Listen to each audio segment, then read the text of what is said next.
Sino po nakapag-deliver kay Stella Kim? Sir. Pwede niyo po pakikwento. Pakikwento po. Yung tungkol naman po doon sa pagde-deliver kay Ma'am Stella, ako yung driver na naman po doon. So, ang nangyari, minsan nandun si ni Boss, si Attorney Binbiyahe, nakuhanan din po ng picture. Pagka time ng deliver namin doon, pagpasok sa bahay niya, nakuhanan din po ng picture, nandun po sa affidavit po namin. At maliban doon, marami pang cases na nangyari na nag-deliver kami ng mali-malitang pera doon sa bahay ni Ma'am Stella. Nandun po siya? Wala po siya doon, ma'am. Ang secretary po niya ang nagre-receive o di kaya yung katulong niya. Nandun. Nung dineliver niya yun, sino pa apron?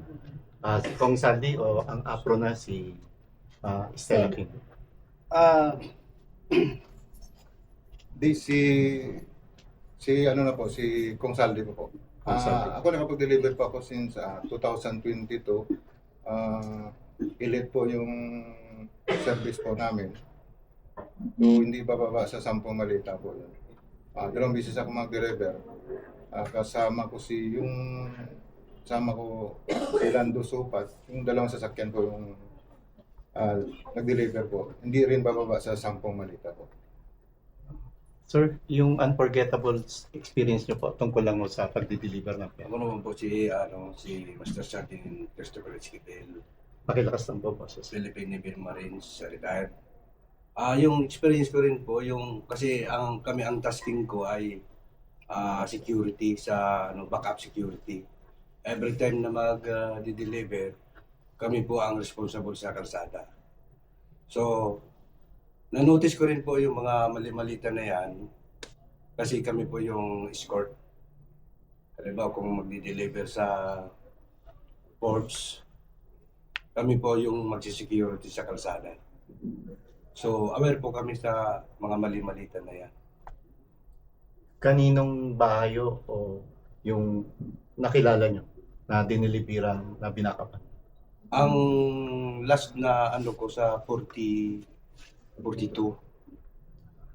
kay dating speaker po na Sir, sino po sa inyo yung security sa mga ICC prosecutors? Kaya po.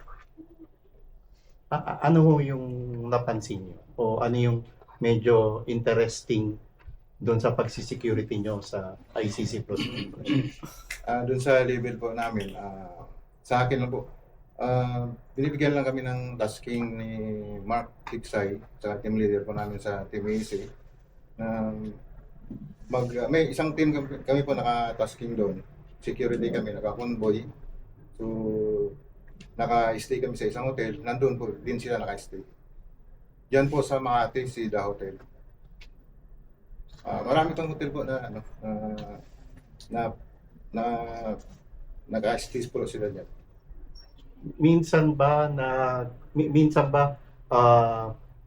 nakita niyong nakainuman ng ICC prosecutors ang boss niyo, si Congressman Saldi o iba pang mga VIP? Sa ICC po. Opo, ICC. Hindi po namin nakikita na pag-inuman. Pero yung ICC po, minsan nakita na pumunta sa townhouse po, nakipag-meeting po sila. Alam natin at sigurado naman kami rin na monitor nyo rin kung paano kinidnap si Tatay Digong Yes yung po. mga oras na yun at magwa 1 year na sa March 11. May napansin ba kayo o ano ang naging galaw ng grupo nyo? May napag-deliveran din ba kayo ng male-maleta nung araw ng March 11 o bago mag-March 11 o after March 11? Tungkol sa pag-deliver ng malita po, hindi naman po tumigil yung pag-deliver. Kasi sa isang linggo, merong 3 beses na di-deliver kami po. So, hindi din namin alam kung para saan yung mga dineliver namin po. Basta yung ano namin na dinala lang namin po doon. Parte po ng trabaho po namin. Hindi nyo ba napansin na pagpapalapit na yung eleksyon, mas napapadalas yung pag-deliver nyo ng pera or nung bago mag-March 11, napadalas yung pag-deliver nyo ng pera? Gaya po ng sinabi ko, parang normal lang yung pagdi-deliver namin po. Kasi minsan mag-deliver kami bultuhan. Minsan umaabot ng 27 malita. Minsan 3 sasakyan, 4. O iba-iba po. Sa hindi siya masero sa isang linggo po. Yung kay former Congressman Erwin Tulfo, na ngayon Senator Erwin Tulfo, sino sa inyo ang nakasaksi at ano naging partisipasyon niya dito sa iskandalo? Doon po sa kabilang team po, grupo po. Doon yun po yung may involved po doon. Dito po sa amin, baka sino yung ganito? Ako, wala po. ang question ko, sir, kini-question po kasi ni Senate President, ni Blue Ribbon Committee Chair na si Senator Ping Lacson. Gumawa po siya, naglabas po siya ng computation na ang sinasabi po, hindi daw po makatotohanan yung halagang inyong dineliver. Because kung yun daw po ang amount na nakasaad dun sa size ng mga maleta, by this time daw po, hanggang ngayon daw po dapat sana, nagde-deliver pa kayo. Kaya yun po ang nagagamit na question or panging-question sa credibility ng inyong salaysay. Ano pong masasabi niyo? Ang masasabi ko lang doon, narinig naman ho nila siguro yung salaysay ni Kong Saldi ko, na lahat naman ng kabuuan ng pira na nilabas na natanggap nila ay nasabi na ho lahat ni Kong Saldi. At na yung mga dinideliver naming pera na mali-malita, halos lahat nandun namin dineliver sa bahay ni Kong Romualdez. Bakit po napakatindi ng operation na palabasin kayong mga sinungaling? Yun nga po yung kinakagulat namin, ma'am. Dahil kami na nagsasabi ng totoo dito. Dahil yung mga pira naman na talaga na siguro ay galing sa flood control yon. Wag na naman po nilang pasinungalingan at kami sirain nila. Dahil yung trabaho naman po namin ay bis lang po doon sa kwan ni Boss Saldi.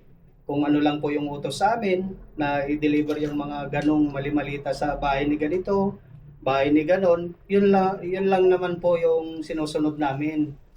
At saka yung sinasabi po namin dito na dinideny nila, pawang katotohanan po lamang kasi pamilya po namin yung nakasalalay dito. Nakataya yung buhay ng pamilya namin.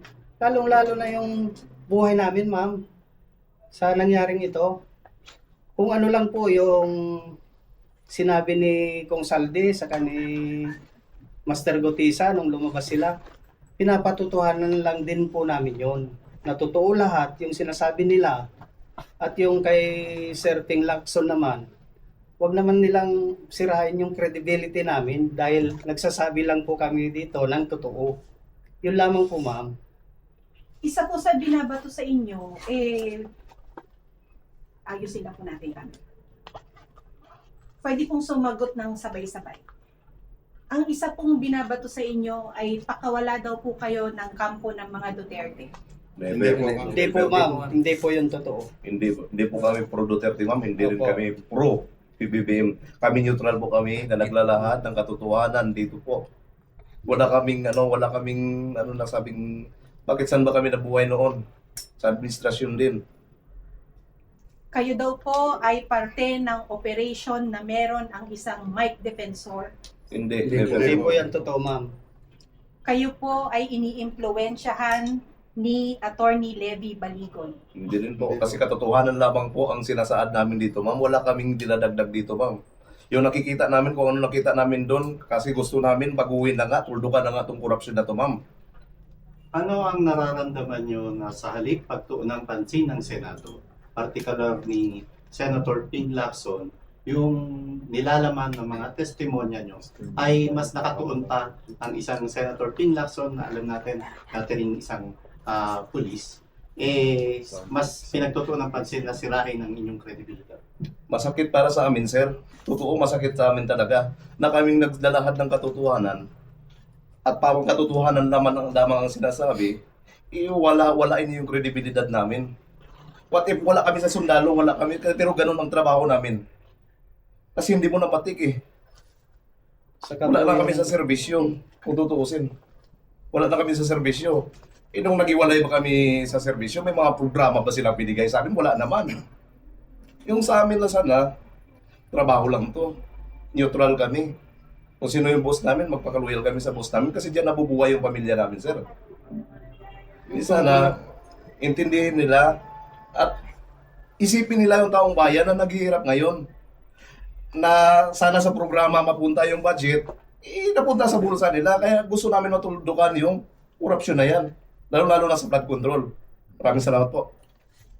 Yung sinasabi nila ma'am na wala ng credibility yung mga trupa dito na awol, dishonorable discharge, retired man. Hindi naman ang usapan yung ganun ma'am. Ang usapan dito yung katotohanan, ayun ang pag-usapan dito, yan ang katotohanan ma'am na lalabas. Hindi naman kami dito ang usapan dito na wala ng saysay ito mga ito kasi discharge, dishonorable, nag-awol. Ako ma'am, retired ako pero hindi ko minamaliit itong mga ito. Ako ma'am, kung tutuusin, mabuhay na ako ng maayos. Pero dito ako para sumama, para labanan natin, para matigil na yung korupsyon natin. Para sa sambayan ng Pilipino. Kasama po kayo sa lumabas kay Ma'am Jessica Soho, tama po? Ako po. Ah, kasi sinasabi din po doon that your timing is suspect. So, ibig sabihin po, lumabas po kayo ilang araw bago madinig yung impeachment case po kahapon ni Vice President Sara Duterte. Kayo po ba ay lumabas para maimpluwensyahan, matakot kung sino man po yung mga nabanggit sa inyong salaysay na mga congressmen na maaaring bumoto ng impeachment case for Vice President Sara Duterte? Hindi naman po sa tiniming namin sa paglabas. Kaya nung sinasabi ni Atty. Baligot, so saan ba tayo lalabas? Saan tayo paano natin timing? Ang ano lang namin po naman, kailangan talaga naming ilahad yung katotohanan para hindi bulag sa ating sambayan ng Pilipino na may korupsyon dito sa ating bansa. Sinasabi niyo po na ang House of Representative na lugar kung saan nagki-claim ng mga paper bags ang ating mga kongresista, ano po. And sinasabi niyo po na each time na merong mga pagdinig, either TRICOM man yan o QUADCOM man yan, umuuwi silang may bit-bit na mga maleta. Nangyari po kahapon na finalize ang impeachment case ni VP Sara sa Committee on Justice na sinasabing sufficient in form and substance para magtuloy po sa isang impeachment proper na pagdinig. Naniniwala po ba kayo na after nung hearing na yon may mga paper bag na inabot sa kanila? Oo, ma'am. Naniniwala kami doon kasi bago kami pumunta doon sa HOR, may dala-dala na po kaming mga paper bag na naglalaman ng pera at kinakarga minsan doon sa sakyan ni Busalde, minsan doon sa backup na sasakyan. Ang trabaho lang doon namin, ma'am, ibaba yung mga paper bag na yon at kinukuha na ng ni boss na sina Paul Estrada at sa Mark Tiksay. At hindi na namin alam, ma'am, kung kanino nila ibibigay yung mga paper bag na yon. Pero nandun lang kami sa harap ng HOR at pagkatapos ng hearing na yon, nakikita na namin yung mga congressman na bit-bit na yung dala naming paper bag. So, yun pa lang, nagpapatunay na mayroon talaga silang natatanggap na pira. Sinasabi niyo din po na mayroong pagkakataon na ang mga congressmen natin ay pumipila sa helipad para doon mag-claim ng mga paper bags. Tama po ba? Wala pong ganun, ma'am. Ang na observe lang namin noon ay paglabas na po nila. May mga bit-bit na pong paper bag. At yun din yung mga dala namin. Na ina-assume natin na binayad sa kanila for performing a task. Tama po ba? Yes po. Doon sa Bureau of Corrections na nag-deliver ng pera, sino sa inyo ang nakasaksi? Nandun po sa kabila. Sa kabila yun, sir. Kabila po. Sir Jude. Yung paper bags na inaabot ninyo, paano po ninyo nalaman na pera po yung laman doon? Yung paper bag na yun, sir, hindi naman totally kami yung nag-aabot. Kami nagdadala galing sa Horizon Home, kakarga sa sakyan. So, alam na po namin yung ano, kasi malaman namin kung anong bigat. Tsaka yung paper bag na yun, ang laman nun, kung punuin mo, 5 to 10 m. So, dala-dala namin po sa sakyan, papunta ng HOR. So, 100% po kayo siguradong pera po talaga ang laman ng paper bags? Yes Oo, po. sir. So yung paper bag na yun, dalawang magkapatong po yun, tatlong patong. Kasi ang single paper bag, baka humapunit o mapigtas, ano po. Di makakapal man po yung binibili namin. Matibay po siya. Paper bag, eco bag. Paper Hindi, bag. paper bag. Gaano kalaki na paper bags? Kasi may mga small din na paper bags, meron ding large na paper bags. So yung ano yan, sir, parang ganun. So malaki talaga. Malaki. Parang eco bag. Kung magsha-shopping ka, pantalon yun, no? Pants yun. Opo, parang Ganun, Levi's. pants. Pero yung mataas sa Levi's. Hindi naman Levi's mababa. Medyo mataas siya. Tapos makapal. Pang-bag, Opo. pang-bag ng mga babae. Hindi siya yung Uniqlo na papel. Na, Hindi siya Hindi mapunit. kakayanin. Hindi po. Makakapal. Karton siya. Karton siya. Makapal.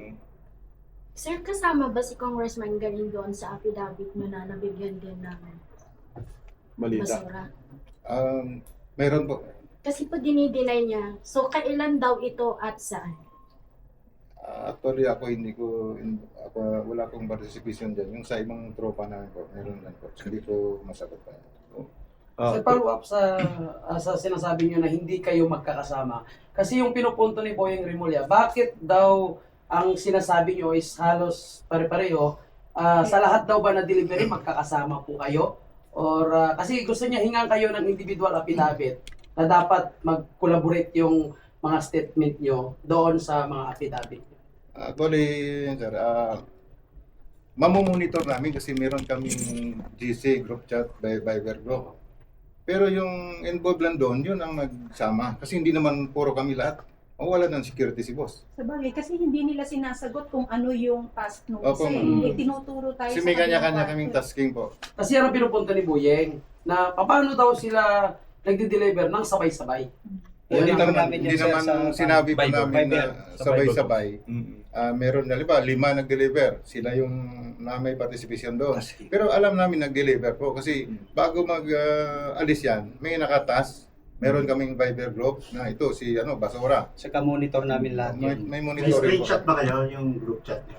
Meron po, pero Na-dissolve na po ba yung group chat GC na yun. niyan? Pero meron kaming group chat dati. Sino po nag-create ng GC? Yung team leader po namin. Sir, baka natanong na po ninyo ito rin. Kasi may tatanong ako. Kung natanong na, huwag nyo na lang po sagutin. Sige po. Hindi, okay lang din. Si Secretary Anyo, natanong na ba? Okay lang, Wala please. pa. Nagsampa na ng reklamo, ng kaso laban po sa inyo sa Department of Justice kagahapon. At meron pong mensahe siya po sa inyo sa 18 na nagsiwalat patungkol po dito sa mali-malitang pera. Ang sabi po ni Secretary Anyo, wag po daw kayo magpa-manipulate at ilabas daw po ninyo yung katotohanan at kakarmahin din po daw kayo. Ano po ang inyong masasabi dito? May nagmanipula po ba sa inyo? At alam na ba ninyo na nagsampa ng kaso si Secretary Anyo sa inyo?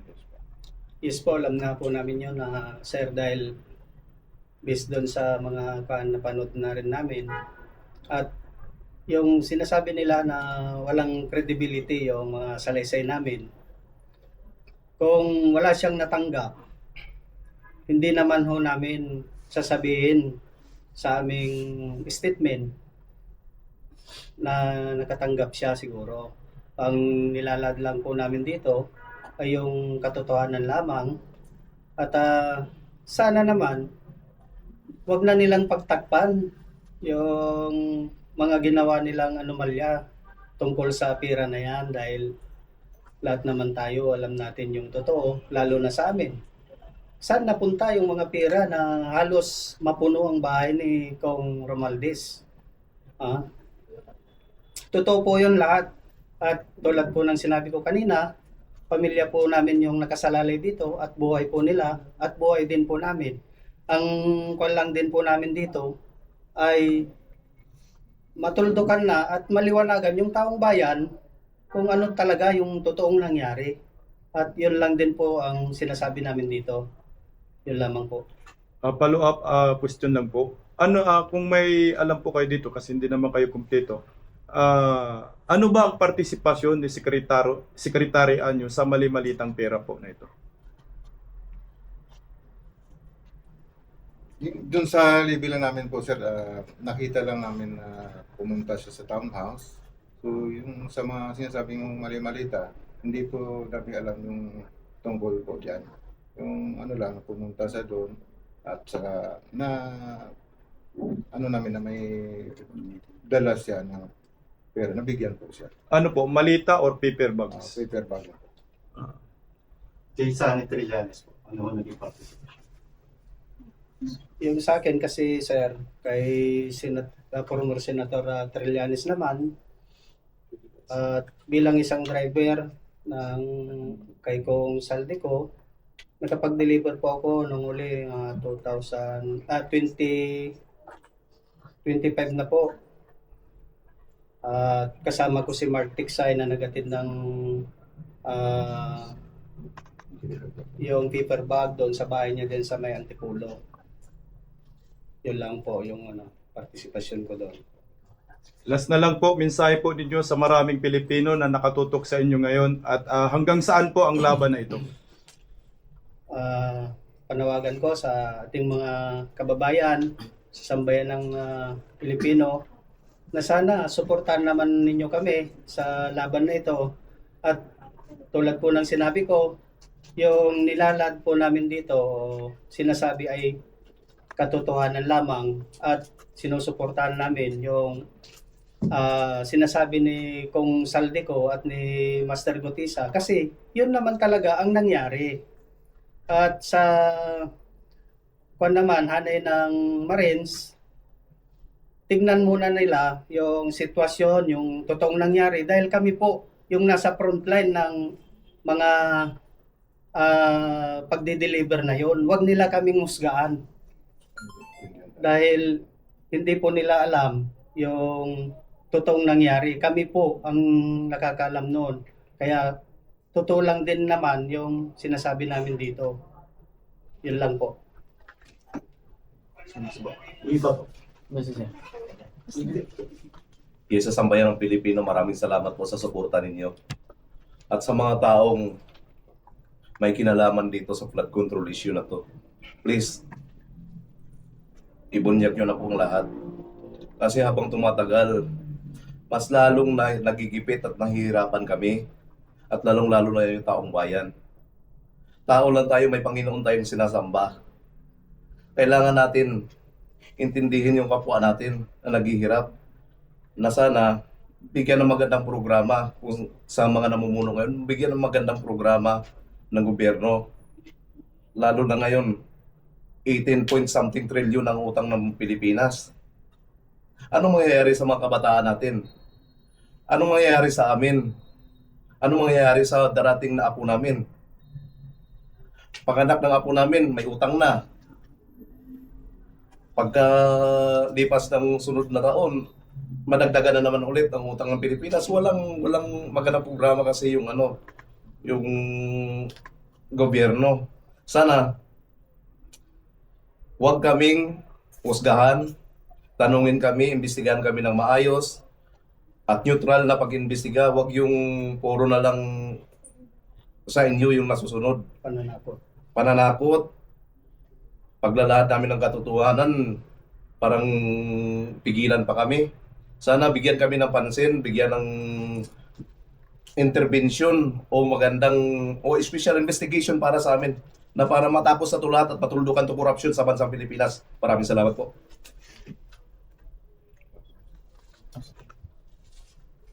Okay na po. Maraming salamat po at mabuhay po kayo. Thank you, Marcel. Thank you.